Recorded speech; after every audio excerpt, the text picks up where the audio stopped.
obviously we're gonna be snapped off sometimes by ace queen or king queen, or the occasional slow played aces. Hello everyone, Rufi here with another video for you guys.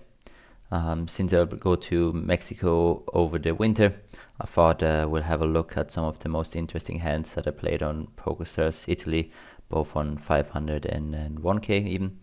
And yeah, if you want to check out my results over the last 6 months that I was here playing, roughly 100,000 hands, obviously not the biggest sample, but yeah, if you're interested in that, check out our Discord links to see the full results. And without further ado, let's get into some of those hands. So the first couple of hands are going to be from 1K. Here a regular opens, and the recreational actually sits here with 200 bigs on the button. Another regular calls, and obviously we just complete in the big blind. And here the first really interesting thing is that the regular undergun goes for big sizing, even though we're 4-way. I mean, obviously this board is good for him, but you know, all of us gonna have 10s and 9s, 10 9, ace 10, ace 9 suited, maybe even ace 10 offsuit, some of them. So it's surprising to see such a big bet multi-way. But yeah, I guess, or this will very often then just be a really strong range, trying to, you know, get the max from a recreational who's not gonna adjust accordingly. So the recreational does call, the other regular folds, and I think at this point we never really want to raise. I don't think we want to do much raising into a range, which basically will never really fold here. But yeah, we definitely do get the odds to call here, which we do.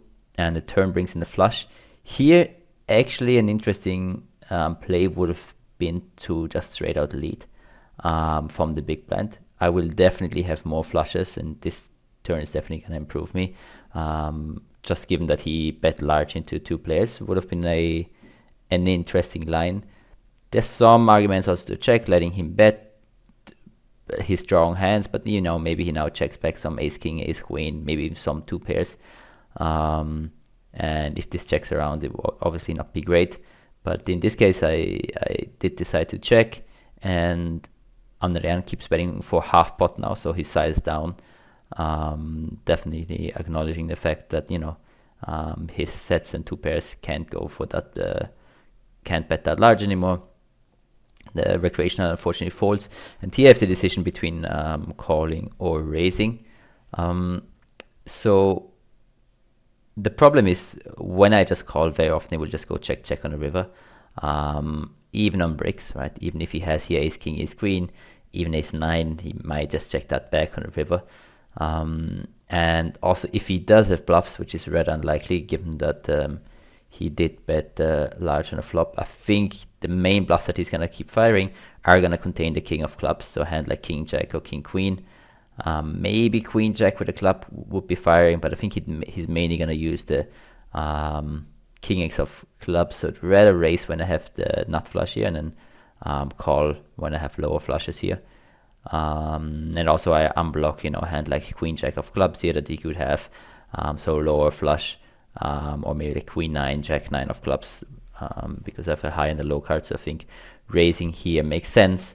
And also if he has sets or 2 pairs, I think sets still need to call always. 2 pairs can probably already fold, but we still need nice some equity from them, so go for a raise. No need to go very large obviously to get the money in. And he decided to fold after a little tank, so I guess he maybe found a fold with like ace king, ace queen probably, or maybe even a 2 pair here. But yeah, let me know if you would have just smooth called the turn, or if you would have raised on the turn as well. Next hand here was an interesting one. So these guys are both regulars. Even though this guy's a broken stack, sometimes you can't really reload on Pokerstars Italy on 1K, so it's kind of a weird bug. We go for the cold 4-bet here, and he decides to call. We get kind of the board that you don't want to see when you have jacks, but obviously an amazing board for our range. In a situation like this, Karlov should mainly jam all of his strong hands here pre-flop, given that he's out of position, and especially that he's a bit shorter. Don't really expect him to have kings or queens here ever. Don't really think he has ace king. He could have ace queen, of course, King queen suited would make some sense, and then yeah, a lot of lower pocket pairs obviously, so I mean still a very good board for us. We go for a small bet. He decides to call. We get the 7 on the turn. I think really, really tough for me to have bluffs. I mean, I could bluff a hand like King 10, King Jack here as well, but I also kind of want him to fold, you know, a hand like King 10, King Jack on the turn, so not too great either. I'm gonna have tens probably folds a lot pre-flop already, so it's really tough for me to have a lot of bluffs. So I thought like this is, you know, even though maybe it's not the greatest, we're not gonna have really flush draws, we're not really gonna have many other hands, so I decide to keep barreling. He calls. There's something to say about that. Maybe ace queen just jams on a turn. Given there's 2 flush draws out there, maybe he just wants to get the money in now, although I think he should just be calling. So when I see the queen on the river, I'm actually quite happy because that reduces quite a lot of combos of ace queen that he could have. And yeah, as I said, this is kind of really the only bluff that I can potentially have here, or not many other bluffs. And I think now he can definitely fold some king x of hearts, maybe even some ace 5 of hearts, ace 4 of hearts if he has that. Just given how under bluffed he probably perceives my range to be. So I think we definitely have to go here. Obviously we're gonna be snapped off sometimes by ace queen or king queen, or the occasional slow played aces, but in this case we do get the fold. The stacks are a bit different here, but I think we can still have a quick look at the solution here. So I went for the 20% flop bet with range, which obviously makes a lot of sense. We do still get a lot of folds, so mainly hoping to get folds on the flop from some pocket pairs, from some suited aces, although I could see him calling once with an ace there on the flop. And the turn, I believe, was the 7 of hearts. And here Solver actually likes to size up, while I went still for another small bet. So let's quickly change that. Makes some sense to size up with our really strong hands, just because the board is quite dynamic. And then jacks and tens, if we have those, obviously make for great bets. And then a hand like King Jack, as we said, kind of ace 5 is already bluffing. I don't think I would find that in game, to be honest. But definitely interesting on such a good board. You really need to be creative. And yeah, we get some folds from King Jack on the turn, Queen Jack if I ever had that, Queen 10, maybe some weaker ace X suited, and then by the river he should actually donk on the queen, and we can sometimes bluff, and we're actually sometimes supposed to give up. Don't think I would have 9s and 8s, so maybe if I remove those hands, so I was gonna bluff more with jacks and 10s. And when we do go all in, yeah, I think I expect him to fold a couple more of these ace jacks, ace 10s here. I also don't really expect him to ever call a hand like King Jack. As I said, it's a really, really tough spot for me to find bluffs, and maybe even he folds some of the top pairs there, the low suited aces, and you know, mainly just calls his strong hands. But yeah, interesting spot, definitely a bit of a complicated one. Let me know what you guys, what do you think? Would you follow through on the river, or would you play it differently in some street? And then the last hand, also on 1K. This is against the recreational, who sits in the cutoff in this hand, and think is straightforward hand, but just curious to know what you guys think. I start with a check here, planning to check raise. He goes for large bet. I think we're still quite happy check raising here. This guy's gonna play a lot of hands, and of course there's some ugly runouts, but I think we kind of want to raise and get the money in. You could size up here, but because he went rather large, I don't want to narrow his range too much, and I still want him to continue with potential draws. So I went for a smaller sizing. I could also see some merit in just going larger and then jamming a turn. He wasn't like a crazy whale. He was playing a bit wider, a bit splashier, but nothing out of the ordinary. And on the turn, I think here's the most interesting decision point. I actually decided to check again. I feel like he's gonna have, if he has a 9 or an 8, maybe even 6s, 7s, hand like 5-4, he's gonna stab really often again, just trying to get some protection, make me fold a hand like Queen Jack or a random overcards that I check raised. And you know, if so, a lot of the one pair hands are gonna reopen the action anyway. Especially this guy was on the aggressive side. And then if he has draws, you know, like a random Queen Jack or some 6-5, he's also gonna reopen the action quite a lot. So I decided to check again to go for a check raise or check jam depending on his sizing. I also think it's okay to just bet myself and jam on break runouts. So really curious how you would have played this hand, because I think both options do have merit depending a bit on the guy. So if I think this guy is really passive and more the calling type of guy, I would have preferred myself just, you know, seeing myself to, yeah, seeing myself barreling. But given that he's more an aggressive guy side, I think checking also makes sense. He goes for another large bet, and I think against that we just always have to jam here, trying to stack a hand like ace-9, ace-8, any 9 pretty much. And if he folds a draw like 7-6, 5-6, fine with me. If he calls off with a flush draw, that's all good. Of course, he's sometimes gonna have a set or sometimes gonna have 9-8, but yeah, he's gonna have also all the offsuit combinations of 9-8, ace-8, etc. So we do jam, and unfortunately this time we run into the slow played queens pre-flop.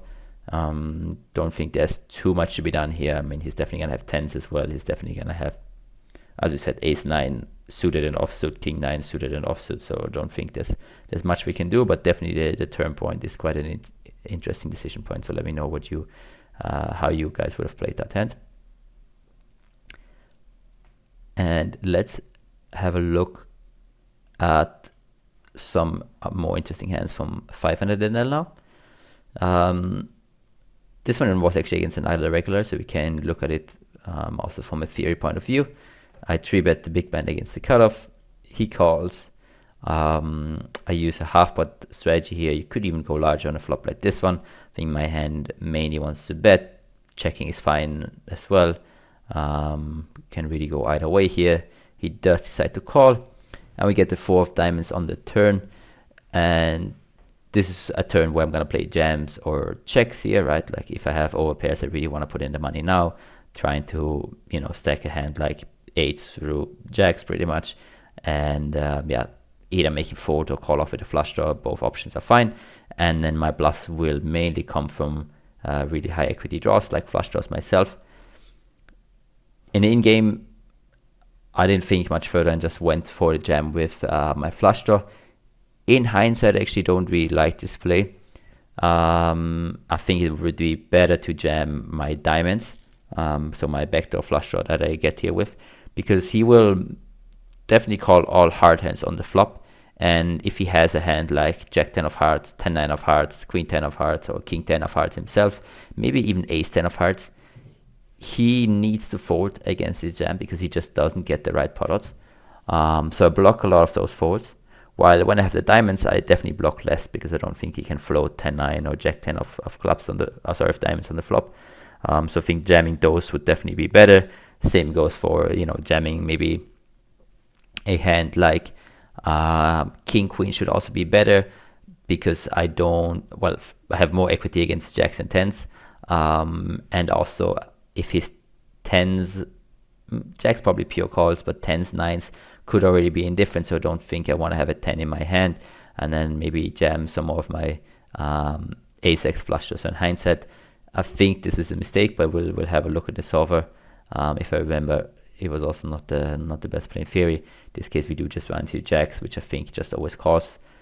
We do get lucky in the river, but let's have a look at this one anyway. So on the flop, we can play half pot or check.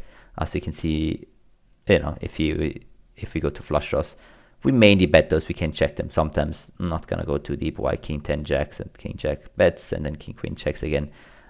Just bet your flush draws most of the time. And the same goes for your two backdoor flush draw hands, like we said, the king jack, the king jack, the king queen of diamonds. Those are mainly going to be bets. And yeah, if we look at his calling range, he's always going to call hearts, obviously.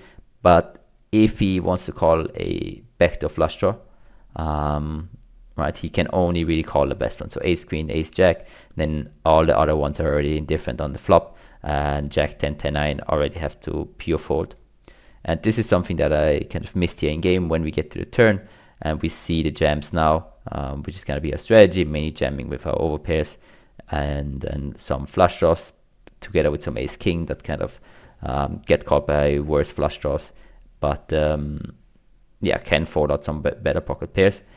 We can see that king 10 of hearts is actually quite a mistake to jam here, for the reasons I've mentioned, and we'd rather jam the diamonds than the hearts on the turn here. With king queen, both options are fine, but you can see definitely the EV of jamming with diamonds is way higher because we block less of the out of fours, while here with the hearts it's better because we at least have some more equity when called. But yeah, we'd rather prefer to have diamonds here when we do jam on the turn. Same here with a hand like ace queen, or with ace king as well.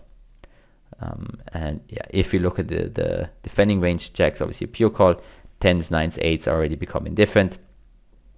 But yeah, if we see his flush draws, he's supposed to fold a lot of them, and he's mainly gonna have hearts, so we don't want to have hearts ourselves because, you know, he's folding all of those hands. So my blockers are really bad in this situation.